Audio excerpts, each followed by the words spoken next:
नमस्कार साथियों। आज के वीडियो के माध्यम से हम लोग चर्चा करेंगे समाज शास्त्र के सेकंड पेपर के सिलेबस के बारे में। बीए के जब आप फिफ्थ सेमेस्टर में होते हैं तो एक सब्जेक्ट के आपको 2 पेपर देने होते हैं। तो पहले पेपर का सिलेबस इससे पहले हम लोगों ने देखा। पेपर 1 में आपको जो क्लासिकल सोशियोलॉजिकल थॉट के बारे में पढ़ना था, उसकी पूरी डिटेल में वीडियो मैंने सिलेबस डिस्कशन किया, जिसमें मैंने बताया कि भाई हम कैसे कैसे चैप्टर वाइज वीडियोस देखेंगे, मॉडल पेपर्स और महासंग्राम वीडियोस आएंगी, उसके बारे में भी मैंने आपको बताया कि भाई ऐसे ऐसे हम लोग पढ़ेंगे आगे चल करके। तो ठीक इसी तरीके से सेकंड पेपर जो होगा उसको भी हम उसी तरीके से पढ़ेंगे। 2024, 25, 26 सभी के लिए इंपॉर्टेंट है, ध्यान रखेंगे।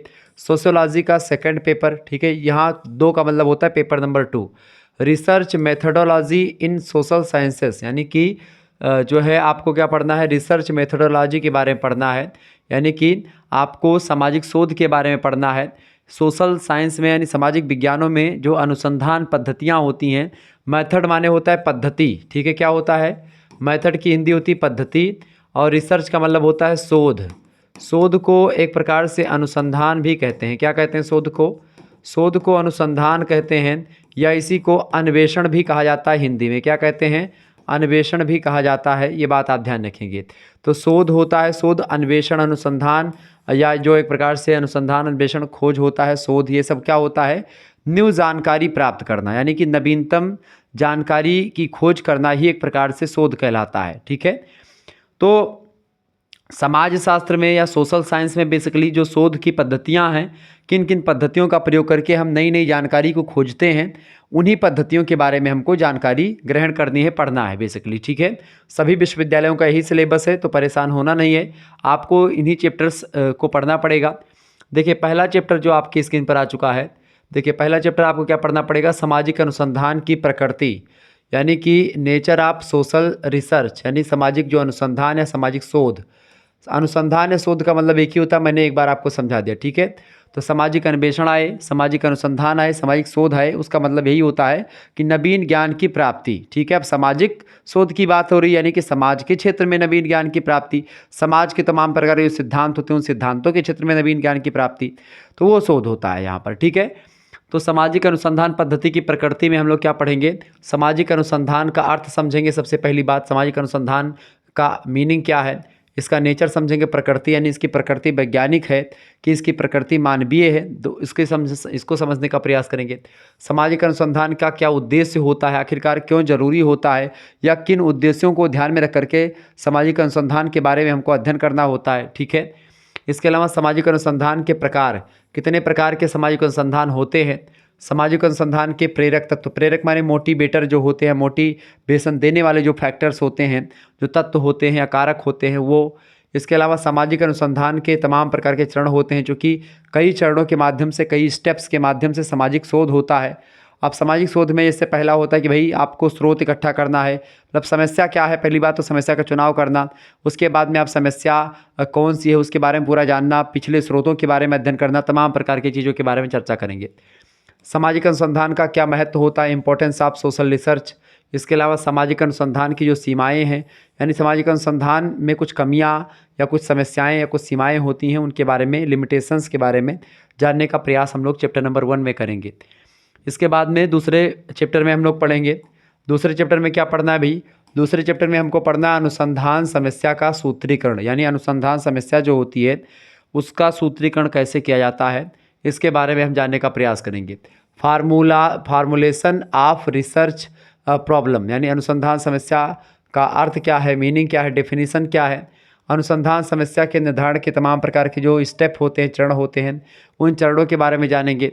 इसके बाद में अनुसंधान समस्या के सूत्रीकरण को लेकर के जो कुछ गाइडलाइन होती हैं, यानी दिशा निर्देश होते हैं, उन दिशा निर्देश के बारे में जानेंगे, यानी किन किन मुद्दों को, किन किन मुद्दों का प्रयोग करके, किन किन विचारों पर चल करके, किन किन बातों का सहारा लेकर के हम लोग अनुसंधान समस्या को सूत्रीकरण कर सकते हैं। इसके अलावा अनुसंधान समस्या के सूत्रीकरण की जो आधारभूत जो इम्पोर्टेंस हैं, आवश्यकताएं हैं, नीड्स हैं, उनके बारे में जानने का प्रयास करेंगे। इसके अलावा अनुसंधान समस्या के जो सूत्रीकरण के जो सामाजिक निर्धारक हैं उनके बारे में, यानी कि जो सोशल मोटिवेटर या सोशल जो एक प्रकार से फैक्टर्स हैं उसके बारे में जानेंगे। अनुसंधान समस्या के सूत्रीकरण का क्या इम्पोर्टेंस है, महत्व है, क्या सीमाएं हैं, क्या थोड़ी कमियां रही हैं, इन सभी के बारे में हम लोग जानने का प्रयास यहाँ पर करेंगे, ठीक है, सेकंड चैप्टर में। इसके बाद में तीसरा जो आपका चैप्टर आएगा उसमें हम लोग क्या पढ़ेंगे, तीसरे चैप्टर में हम लोग पढ़ेंगे अनुसंधान प्ररचना के बारे में। अनुसंधान प्ररचना का अर्थ, प्रकार और इसका महत्व तीनों समझेंगे। यानी कि रिसर्च डिज़ाइन क्या होती है, प्ररचना मतलब होता है डिजाइन, यानी रिसर्च की एक डिजाइन जो बनाई जाती है, किन किन मुद्दों का सहारा लेना पड़ता है एक शोध के दौरान, वो होती है रिसर्च डिजाइन। किन डिजाइन पर, किस पैटर्न पर हमको आगे बढ़ना है। तो अनुसंधान प्ररचना बेसिकली हिंदी में उसी को कहते हैं। तो रिसर्च डिजाइन, इसकी मीनिंग समझेंगे, टाइप्स समझेंगे एंड इम्पोर्टेंस देखेंगे। ठीक है, बिल्कुल बहुत ही बारीकी के साथ। अनुसंधान प्ररचना का अर्थ, अनुसंधान प्ररचना की विशेषताएं यानी कैरेक्टरिस्टिक्स, एंड अनुसंधान प्ररचना का क्या इम्पोर्टेंट मतलब उद्देश्य रहा है, एम्स, उसके बारे में जानेंगे। अनुसंधान प्ररचना का जो प्रमुख चरण रहा है, जो मुख्य स्टेप है, उसके बारे में समझेंगे। अनुसंधान प्ररचना सोशल जो डिज़ाइन होती है, रिसर्च डिज़ाइन होती है, उसके प्रकार के बारे में जानेंगे। खास करके विवरणात्मक प्रकार का जो रिसर्च डिज़ाइन होता है वो क्या, व्याख्यात्मक प्रकार का होता है, अन्वेषणात्मक होता है, निदानात्मक होता है, प्रयोगात्मक होता है, प्रैक्टिकल वाला। अनुसंधान प्ररचना का महत्व क्या होता है, इसके बारे में भी जानने का प्रयास करेंगे। तो बेसिकली ये चैप्टर नंबर 3 में हम लोग अनुसंधान प्ररचना से रिलेटेड टर्म्स और कंडीशंस के बारे में जानेंगे बारीकी के साथ। इसके बाद में चौथा चैप्टर आपका आएगा, चौथा चैप्टर आपका आएगा भैया, वो है परिकल्पना। परिकल्पना का मतलब क्या होता है, हाइपोथेसिस। क्या होता है इसका मतलब, हाइपोथेसिस। परिकल्पना बेसिकली बनाई जाती है नियम वगैरह बनाने से पहले, खोज करने से पहले। जब आप कोई खोज कर रहे होते हैं उस दौरान आप पहले से एक साँचा बना लेते हैं कि हमको इसी आधार पर आगे बढ़ना है। एक नींव बना लेना कि हमको इसी नींव पर मकान खड़ियाना है, दीवार बनाना है। तो वही नींव बना लेना ही एक प्रकार से क्या होता है, नींव बना लेना ही भैया क्या कहलाता है, वही कहलाता है हाइपोथेसिस, परिकल्पना। तो परिकल्पना का प्रकार और स्रोत यानी टाइप्स एंड सोर्सेस, इसका अर्थ पहले समझेंगे, विशेषताएं जानेंगे, परिकल्पना का प्रकार, परिकल्पना की रचना कितने आधार पर होती है, परिकल्पना की रचना के क्या क्या स्रोत हैं, परिकल्पना की रचना में सावधानियां क्या क्या बरतनी चाहिए हमको। इसके अलावा परिकल्पना को बनाते समय एक प्रकार से किन महत्व या किन उद्देश्य को ध्यान में रखना चाहिए, परिकल्पना का महत्व क्या है, इंपॉर्टेंस क्या है, परिकल्पना रचना में या बनाने में क्या कठिनाइयों का सामना व्यक्तियों को करना पड़ता है। किसी भी नियम कायदे को सिद्ध करने के लिए पहले एक, जैसे ईंट का भट्ठा देखे हैं, ईंट के भट्ठे में ईंट कैसे बनती है, पहले सांचा बना लेते हैं ईंट का और उसी में मिट्टी एक प्रकार से भर देते हैं, मिट्टी उसी सांचे के आकार की हो जाती है। उसके बाद में मिट्टी को क्या कर लेते हैं, पका लेते हैं और मिट्टी एक प्रकार से ईंटा बन जाती है। ठीक है, ईंट बन जाती है, समझ रहे हैं ना चीज़ों को। तो ये सब एक प्रकार से परिकल्पना की रचना में कठिनाइयाँ जो उत्पन्न होती हैं उसके बारे में भी जानेंगे। तो ये चौथे चैप्टर में हम लोग ये पढ़ेंगे। ठीक है, इसके बाद में पाँचवा चैप्टर आपका आएगा। पाँचवें चैप्टर में हम लोग क्या देखेंगे, पाँचवें चैप्टर में वस्तुनिष्ठता की समस्या। वस्तुनिष्ठता मतलब होता है ऑब्जेक्टिविटी, यानी कि प्रॉब्लम्स ऑफ ऑब्जेक्टिविटी। ऑब्जेक्टिविटी मतलब सीधा सीधा होता है वस्तुनिष्ठता। जैसे एक बार प्रश्न पूछो और उसका एक ही जवाब हो, या एक प्रकार से डायरेक्ट जवाब की बात हो रही। ठीक है, तो यहाँ पर इसकी समस्या कई सारी, वस्तुनिष्ठता का बनाम व्यक्तिनिष्ठता, एक प्रकार से यानी कि ऑब्जेक्टिविटी वर्सेस सब्जेक्टिविटी। व्यक्तिनिष्ठता, सब्जेक्टिव एक क्वेश्चंस होते हैं जो कि दीर्घ उत्तरीय, लघु उत्तरीय, अति लघु उत्तरीय टाइप के होते हैं, जिसमें आप लिख सकते हो अपनी फीलिंग्स वगैरह को, तो वो व्यक्तिनिष्ठता होती है। ऑब्जेक्टिविटी एक वस्तुनिष्ठता होती है जो कि एक प्रकार से एकदम फैक्ट टू फैक्ट चलती है। वस्तुनिष्ठता का अर्थ समझेंगे, सामाजिक अनुसंधान में वस्तुनिष्ठता की क्या आवश्यकता है, क्या नीड्स है, उसको समझेंगे, अथवा क्या महत्व है, इंपॉर्टेंस क्या है, इसको जानेंगे। व्यक्तिनिष्ठता यानी ऑब्जेक्टिविटी का अर्थ, सामाजिक अनुसंधान में व्यक्तिनिष्ठता के कारण क्या क्या रहे हैं, वस्तुनिष्ठता प्राप्त करने के साधन अथवा विधियां जो रही हैं उसके बारे में भी हम जानने का प्रयास करेंगे चैप्टर नंबर 5 में।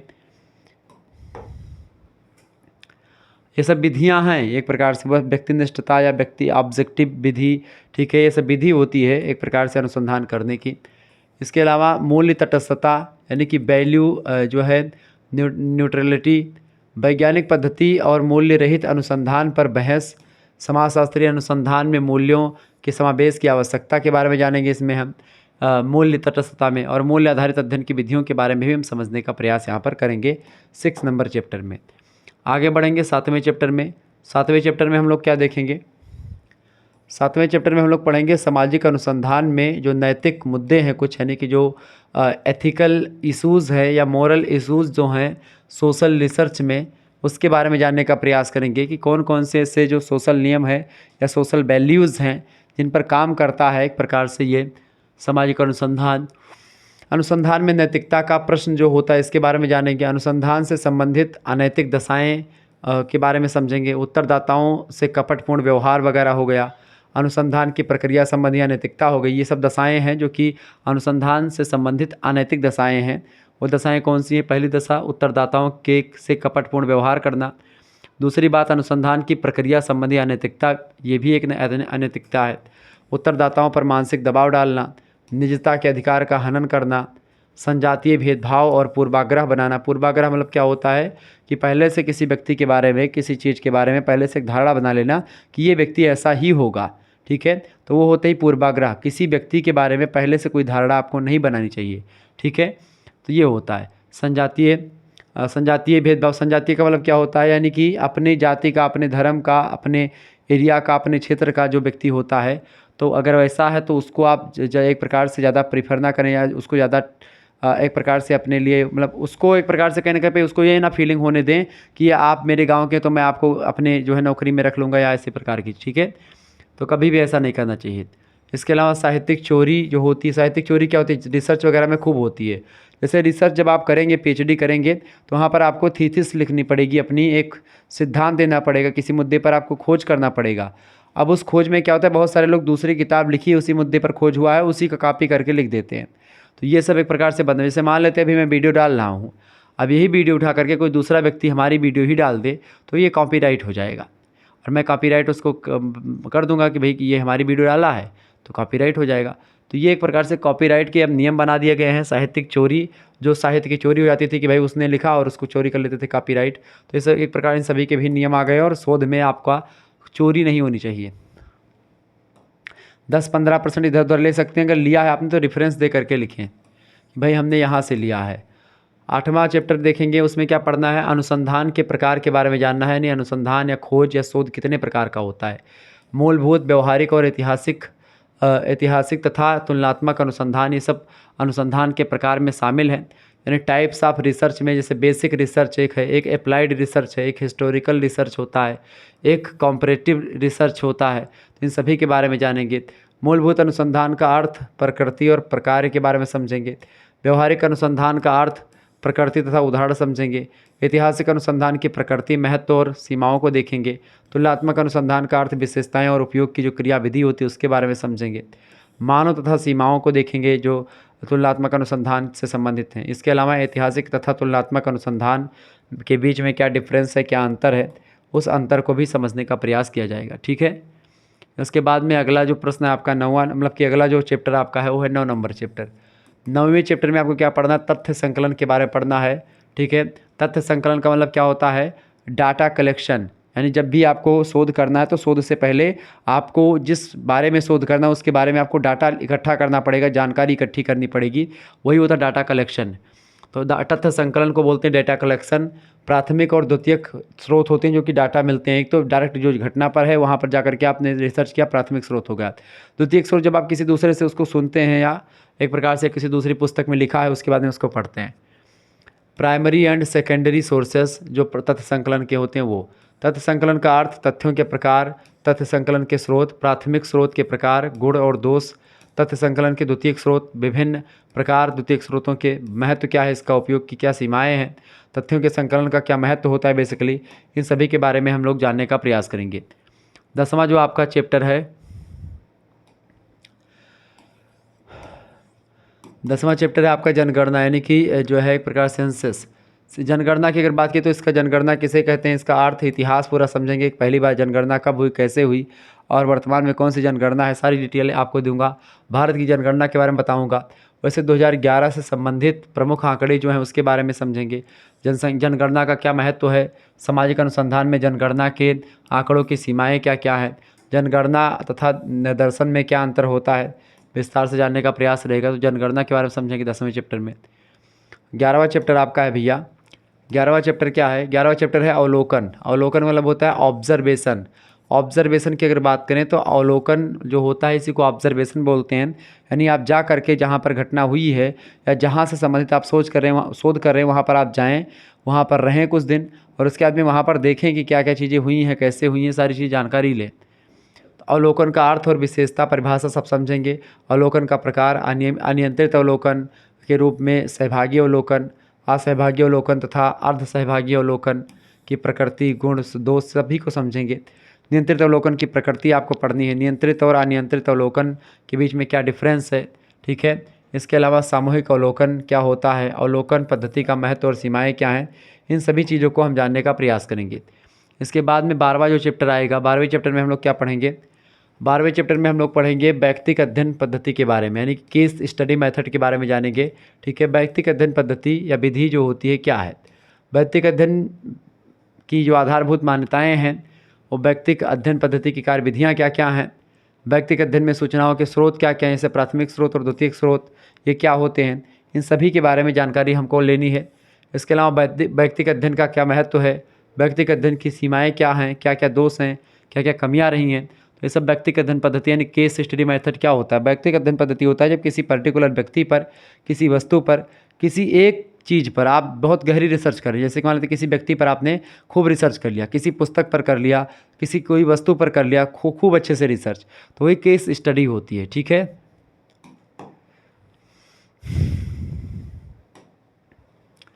13वां क्वेश्चन आप देखेंगे अंतर्वस्तु विश्लेषण यानी कंटेंट एनालिसिस। अंतर्वस्तु विश्लेषण का अर्थ होता है अर्थ और प्रकृति के बारे में समझेंगे। अंतर्वस्तु विश्लेषण के उद्देश्य के बारे में जानेंगे। अंतर्वस्तु विश्लेषण के प्रमुख चरण क्या क्या होते हैं और अंतर्वस्तु विश्लेषण के लिए आंकड़ों के स्रोत को समझेंगे।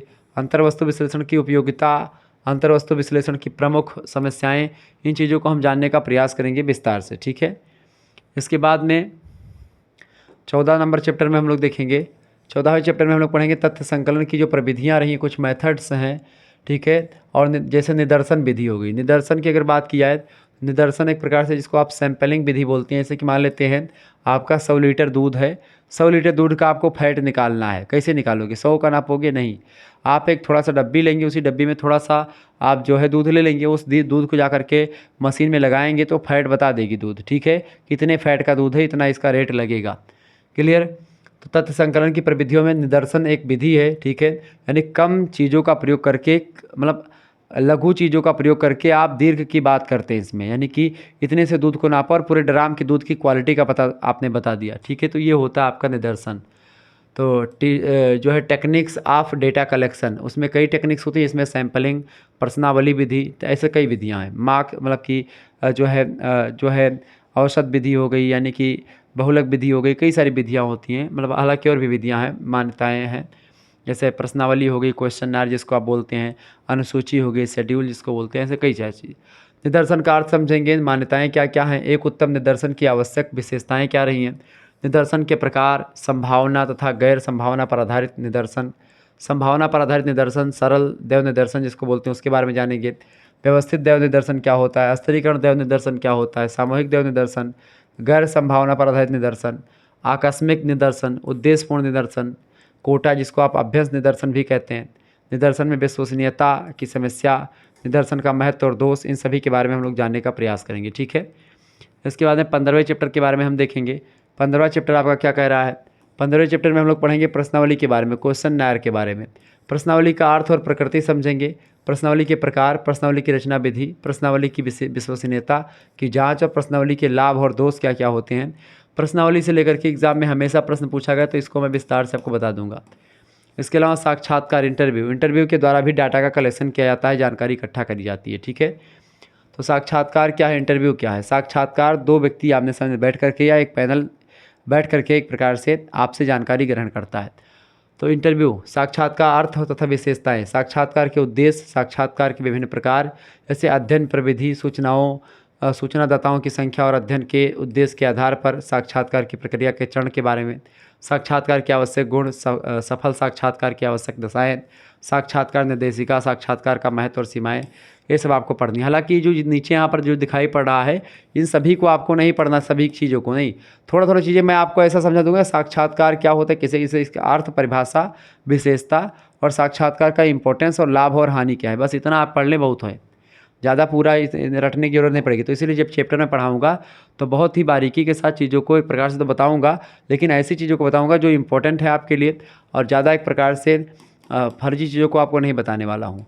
अनुसूची अथवा साक्षात्कार अनुसूची क्या है, शेड्यूल और जो है इंटरव्यू शेड्यूल क्या होता है। अनुसूची का अर्थ और विशेषता समझेंगे, अनुसूची का प्रकार, अनुसूची के उपयोग की विधि, अनुसूची के गुण और दोष या महत्व, अनुसूची के दोष अथवा सीमाएं, अनुसूची एवं प्रश्नावली में क्या अंतर होता है। ये प्रश्न बहुत आया अनुसूची और प्रश्नावली में अंतर को लेकर के, ठीक है, विस्तार से हम लोग जानने का प्रयास करेंगे। 18वां चैप्टर आएगा इसके बाद में, तथ्यों का संकेतन, वर्गीकरण, सारणीयन और प्रस्तुतिकरण। ये एक प्रकार से सब टर्म्स हैं, इन सभी से प्रश्न आते हैं। वर्गीकरण किसे कहते हैं, सारणीयन क्या है, प्रस्तुतिकरण क्या है। तो तथ्यों का एक प्रकार से आप संकेतन करें, तथ्यों को नाम दे दे, कुछ वही संकेतन होता है। वर्गीकरण मतलब होता है तथ्यों को आप बांट दें। सारणीयन मतलब होता है उसको क्रम में सजा दें एकदम से। प्रस्तुतिकरण का मतलब होता है उसको एक प्रकार से रिप्रेजेंट करें अच्छे से, ठीक है। तो coding, classification, tabulation and presentation of data, design तथ्यों का संकेतन, वर्गीकरण, सारणीयन और प्रस्तुतिकरण, ठीक है।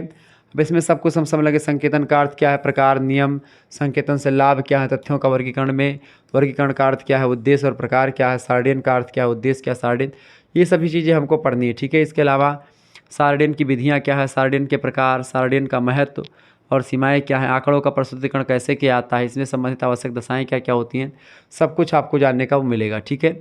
इसके बाद में 19वां जो चैप्टर होगा उसमें हम लोग क्या पढ़ेंगे, 19वें चैप्टर में हम लोग पढ़ेंगे आंकड़ों का रेखीय और चित्रमय प्रदर्शन, ठीक है। आंकड़ों का क्या भैया, रेखीय और चित्रमय प्रदर्शन के बारे में जानेंगे, यानी ग्राफिक एंड जो है डायग्रामेटिक प्रेजेंटेशन ऑफ डाटा, यानी कि चित्र में प्रदर्शन। जब आप आंकड़ों को एक चित्र के माध्यम से दिखाते हैं तो ज़्यादा इफेक्टिव होता है, ज़्यादा अच्छे तरीके से समझ में आता है, तो उसके बारे में हम लोग जानने का प्रयास करेंगे, ठीक है। चित्रमय प्रदर्शन का क्या उद्देश्य होता है, इसकी क्या उपयोगिता है आज, इसके अलावा चित्र रचना के नियम क्या क्या होते हैं, बिंदु रेखीय अथवा रेखा चित्रीय प्रदर्शन क्या होता है, बिंदु रेखीय रचना में आवश्यक सावधानियाँ क्या क्या बरतनी चाहिए हमको। इसके अलावा बिंदु रेख अथवा रेखा चित्रों के प्रकार में जैसे कालिक रेखा चित्र हो गया, आवृत्ति आयत हो गया चित्र, आवृत्ति बहुभुज हो गया, संचयी आवृत्ति वक्र हो गया, रेखा चित्रों की सीमाएँ हो गई, दंड चित्र हो गया, इसके विभिन्न प्रकार, पाई अथवा वृत्त चित्र हो गया, वर्ग चित्र है, चित्रालेख है, इसकी प्रकृति, उदाहरण, ये सब एक प्रकार से हम लोग जानने का प्रयास यहाँ पर करेंगे। इसके अलावा 20वें चैप्टर में हम लोग पढ़ेंगे, 20वें चैप्टर में हम लोग क्या पढ़ेंगे, प्रतिवेदन लेखन। प्रतिवेदन लेखन होता है रिपोर्ट राइटिंग, यानी कि जब एक प्रकार से क्या होता है, कोई शोध हो जाता है, शोध के बाद में उस पर रिपोर्ट प्रस्तुत करी जाती है कि भाई हमने शोध में ये किया है, ठीक है। तो प्रतिवेदन लेखन का अर्थ, उद्देश्य, प्रतिवेदन लेखन की अंतर्वस्तु, प्रतिवेदन तैयार करने में सावधानियाँ क्या क्या बरतनी चाहिए, प्रतिवेदन लेखन से संबंधित समस्याएं और प्रतिवेदन का महत्व क्या है। इसको अगर आप यहाँ पर सही से पढ़ लेंगे ना तो पीएचडी वगैरह करने के लिए आप एक प्रकार से बहुत ही जो है अच्छी चीज़ों को जान पाएंगे, ठीक है। तो यहाँ पर इसको पढ़ लेंगे। 21 नंबर प्रश्न है, समाजशास्त्र में सांख्यिकी पर सामान्य दृष्टि, यानी कि ऑब्जर्व्यू ऑफ स्टैटिस्टिक्स इन सोशियोलॉजी। सांख्यिकी का अर्थ समझेंगे, सांख्यिकी किसे कहते हैं, सांख्यिकी की परिभाषा, विशेषता, सांख्यिकी की उपयोगिता और महत्व, सांख्यिकी के उपयोग की सीमाएं क्या क्या रही हैं, लिमिटेशंस क्या क्या रही हैं स्टैटिस्टिक्स की, इन सभी के बारे में जानने का प्रयास करेंगे। इसके बाद में हम लोग चर्चा करेंगे लास्ट चैप्टर, आपका 22 नंबर चैप्टर है आपका, केंद्रीय प्रवृत्ति का मापन। ये बहुत ही इंपॉर्टेंट फैक्टर है और बहुत ही इंपॉर्टेंट चैप्टर है, आपकी परीक्षा में 100% यहाँ से प्रश्न आएगा। केंद्रीय प्रवृत्ति की माप को एक प्रकार से आप बोलते हैं जो है मेजर्स ऑफ जो है सेंट्रल, ठीक है। इसमें एक खास करके सेंट्रल टेंडेंसी बोलते हैं इसको, केंद्रीय प्रवृत्ति की माप को क्या बोलते हैं, सेंट्रल टेंडेंसी बोलते हैं। तो माध्य एक प्रकार जिसको आप मीन बोलते हैं अंग्रेजी में, माध्यिका जिसको आप मीडियन बोलते हैं, बहुलक जिसको आप मोड बोलते हैं, ठीक है। तो आंकड़ों की केंद्रीय प्रवृत्ति का अर्थ समझेंगे, महत्व समझेंगे, माध्य क्या है अथवा माध्य को ही समानांतर माध्य कहते हैं। माध्य का अर्थ गणना विधि, गुण और दोष, फिर उसके बाद माध्यिका का अर्थ गणना विधि, गुण दोष समझेंगे। बहुलक का अर्थ बहुलक की गणना, बहुलक की उपयोगिता और गुण दोष, ये सब समझेंगे, सीमाएं समझेंगे इस तरीके से। अच्छा, जो माध्य होता है आपका, माध्य का एक सूत्र होता है, इस सूत्र से हम लोग माध्य देखेंगे। जैसे माध्य को अगर मैं 1 मिनट में समझाऊँ, जैसे मान लेते हैं यहाँ पर 1 2 3 4 और 5 दिया है, अभी बताएं दी गई श्रृंखला का माध्य निकालें। अब माध्य कैसे निकालेंगे, तो क्या होगा है, सभी संख्याओं को आप जोड़ दें, सभी संख्याओं यानी कुल संख्याओं का योग बटे कुल संख्या सूत्र होता है। कुल संख्याओं को जोड़ें कितना हो जाएगा, 1 + 2 3 3 3 6 6 4 10 10 5 15 15 हो गया जोड़ कुल, और बटे कुल संख्या 1 1 2 3 4 5 5 संख्या है, 5 से भाग कर दो, 5 एकम 5 5 3 15 3 आ गया, यानी दी गई श्रृंखला में 3 क्या है, औसत है, 3 क्या है, माध्य है। माध्य इसलिए चूंकि आप देखेंगे अगर 15 रुपये है आपके पास और 5 लोगों में बराबर बराबर बांटना है, 15 रुपये को 5 रुपया बराबर बांटना है, वही औसत हो जाता है। तो जो गणित में औसत होता है, ऐसा औसत जैसे निकालते हैं ऐसे ही यहाँ पर आपको ये निकालना पड़ता है, ठीक है। ये होता है अपना माध्य। माध्यिका जो होती है, मैं समझा दूंगा एक दिन माध्य के बारे में डिटेल में क्लास, ठीक है। माध्यिका जो होती है इसका सूत्र होता है n + 1 बटे 2वें पद का मान, ठीक है, 2वें पद का मान लेते हैं। यही डाटा मैं ले रहा हूँ, ठीक है। अभी देखें यहाँ पर, जैसे यहाँ पर मैंने लिख लिया 7 8 2 1 3, ठीक है। अब मैंने कहा कि भाई इसकी माध्यिका निकालो। अब माध्यिका निकालने के लिए सीधे सीधे करना क्या पड़ेगा, या तो आप सबसे पहले आरोही क्रम में इसको सजा लो, या आरोही क्रम यानी घटते से बढ़ते क्रम, चाहे बढ़ते से घटते क्रम में आप सजाना पड़ेगा, ठीक। तो मैंने क्या कर लिया, सबसे छोटी संख्या पहले लिख ली 2 1, फिर उससे बड़ी 2, फिर उससे बड़ी 3, ठीक है, फिर उससे बड़ी 7, फिर उससे बड़ी 8, ये जुड़ गया। अब करना कुछ नहीं हमको, अभी देखना कितने अंक हैं इसमें। यन का मतलब क्या होता है, कितने संख्या है, 1 2 3 4 5, 5 संख्या है। तो यन के स्थान पर 5 रख लिया, प्लस 1 जोड़ दिया बटे 2, 5 1 कितना हो गया 6, 6 बटे 2 कितना हो गया, 2 1 2 2 3 6, कितना बच आया 3 आया। अभी 3 नहीं है, 3वें पद का मान आया, 3वें पद का मान यहाँ पर आप देखें, 3वें पद का मान यानी तीसरे पद का मान। तो पहला पद 1 है, दूसरा पद 2 है, तीसरा पद 3 ही है, ठीक है। यानी एक प्रकार से माध्यिका भी कितनी निकली, 3 निकली, यानी कि 3वें पद पर है इसलिए 3 निकली। यहाँ पर अगर 10 होता या यहाँ पर 11 होता तो यही 11 एक प्रकार से निकलती माध्यिका, ठीक है। ये बात आप ध्यान रखें। और बहुलक क्या होता है, इसे मान लेते हैं, यहाँ पर मैंने लिखा बहुलक, मोड जिसको आप बोलते हैं। बहुलक बेसिकली ये होता है, इसे मान लेते हैं, आपने लिखा 1 3 4 3 5 3 6 3 4, अभी मैंने लिखा। अब यहाँ पर पूछा जाए दी गई श्रृंखला में बहुलक क्या है, तो आपको साफ साफ दिख रहा है बहुलक मतलब होता है दी गई श्रृंखला में जो सबसे अधिक बार संख्या रिपीट हुई हो उसी को बहुलक बोलते हैं, उसी को मोड बोलते हैं। तो 1 2 3 4 यानी 4 बार क्या आया है, 4 बार आपका 3 आया, यानी कि इस तरीके से 3 क्या हो जाएगा, 3 आपका यहाँ पर दी गई श्रृंखला में 3 क्या है, बहुल अंक है, एंड ठीक है, यहाँ पर ज़्यादा है। क्लियर। तो इस तरीके से आपने सिलेबस देख लिया इसका। फिर मिलेंगे हम नेक्स्ट वीडियो में, तब तक के लिए जय हिंद जय भारत। आप सभी का बहुत बहुत धन्यवाद हमारे से जुड़ने के लिए। सभी को जय हिंद, सभी को जय भारत, ठीक है। चलिए वीडियो को लाइक कर दीजिएगा, चैनल पर अगर नए हैं तो सब्सक्राइब जरूर कर दीजिएगा।